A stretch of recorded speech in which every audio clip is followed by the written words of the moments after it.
Hi friends, நான் அனுரா. இன்றைக்கி நான் உங்களோட ஷேர் பண்ணிக்க போகிற விஷயம் என்னன்னு கேட்டிங்கன்னா, ஜஸ்ட் ஒரு டிப்ரெஷன் கூட சொல்லலான்னு வச்சுக்கோங்க. நான் என்ன பண்ணேன், இதுதான் எங்கள் வீடு, வெளியே என்ட்ரன்ஸ் கேட்டு. இது வந்து ஃப்ரண்ட் ரூமு, டைலரிங் இருக்குது அதில். அது உள்ள பார்த்தீங்கன்னா இது உள்வழி, அகைன் இது ஒரு வாசப்படின்னு வச்சுக்கோங்க.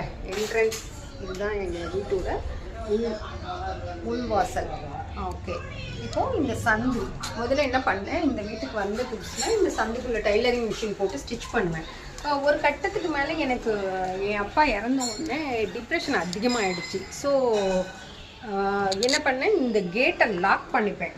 என் பாப்பாவுக்கு லீவுன்னா நாங்கள் 2 பேரும் அந்த ரூம்குள்ளேயே தான் இருப்போம். அந்த ரூம் என்ட்ரன்ஸ் காமிச்சேன் இல்லைங்களா, அந்த ரூம்குள்ளேயே தான் இருப்போம். இந்த வெளியே வாசலில் உட்காந்தப்போ நம்ம கஸ்டமர்கிட்ட பேசலாம், நான் ஸ்டிச் பண்ணுறேன்னு வெளியே போர்டெலாம் போட்டிருக்கேன். ஸோ இதன் மூலமாக எனக்கு நாங்கள் ஜாலியாக பேசிகிட்டு இருந்தால் கூட யாராவது வந்து என்னம்மா எவ்வளோ ஸ்டிச் பண்ணுறீங்க அப்படின்னு கேட்டு துணி கொடுப்பாங்க. ஸோ இது ஒரு கஸ்டமர் பிக்கப் பண்ணுற ஒரு சீக்ரெட்டு. இதுதான் வழி, பின்னாடி இருக்கு இல்லைங்களா, அதுதான் வழி. ஆனால் நான் என்ன பண்ணேன், வீட்டுக்குள்ளேயே முடங்கிட்டேன். 2024 அப்பா இறந்து போனாங்க. இது டைலரிங் ரூம் காலி பண்ணிவிட்டு அந்த திங்ஸ் எல்லாம் நான் முன்னாடி போட்டு வச்சுருக்கேன். அதாவது என்ன சொல்கிறது, முன்னாடியில் இந்த ரூமில் எல்லாம் ஸ்டோர் பண்ணி வச்சுருக்கேன்னு வச்சுக்கோங்க. இதை அடுக்கிறது கூட என்னால் முடியாது. ஏன்னா மைண்டு அவ்வளோ டிப்ரெஷன் அப்படின்னா எனக்கு என் சிஸ்டர் விட்டு எனக்கு இருக்க தெரியல. ஆஃப்டர் மேரேஜ் வந்து அந்த ஹஸ்பண்ட் நம்ம மாமனார் வீடு அந்த மாதிரி ஒரு மென்டாலிட்டியில் நான் வளரல. ஸோ எனக்கு இது எல்லாமே வந்து ஒரு புதுசாக இருந்தது.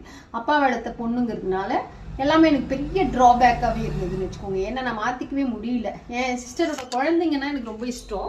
ஸோ எனக்கு ஒரு பாப்பா இருக்கா, 1 இயர் அவளுக்கு, ஃபர்ஸ்ட் ஸ்டாண்டர்ட் படிக்கிறாள்.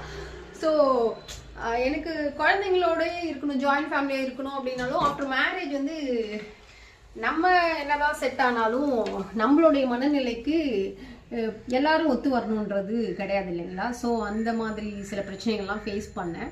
ஸோ ஃபர்ஸ்ட் ஆஃப் ஆல் குழந்தைங்களை விட்டு இருக்க தெரியல. எப்படியோ இந்த மேரேஜ் லைஃப்ல என்ட்ராயிட்டு நானும் குடும்பம் நடத்துகிறேன் அப்படின்னு சொல்லிட்டு ஒரு குடும்பத்தை ஆரம்பித்து எப்படியோ போயிட்டுருக்கு. ஸோ பிளான் பண்ணி ஒரு பொண்ணு கல்யாணம் பண்ணி வைக்கிற இது போயிட்டு நானே பிளான் பண்ணி என்னோட கல்யாணத்துக்கு பண்ணிக்க வேண்டிய ஒரு சூழ்நிலை இருந்துச்சு. அப்பா இருந்தாலுமே எங்கள் அப்பா வளர்த்தது கல்யாணம் பண்ணிக்க கூடாது, அப்பா கூட இருக்கணும். ஏன்னா எங்கள் அம்மா சின்ன வயசுலேயே விட்டுட்டு போயிட்டாங்க. நிறைய வீட்டில் ஃபேமிலி ஸ்ட்ரகிள் ஃபேஸ் பண்ணி தான் நான் வளர்ந்தேன். அப்பா கொடுத்த தைரியத்தினால நானாக எதோ கற்றுக்கிட்டேன். ஸ்கூல் லைஃப் எப்படியோ போச்சு. கடைசியில் இப்போது லாஸ்ட் ஃபைனலாக ஏன் சொல்கிறேன்னா,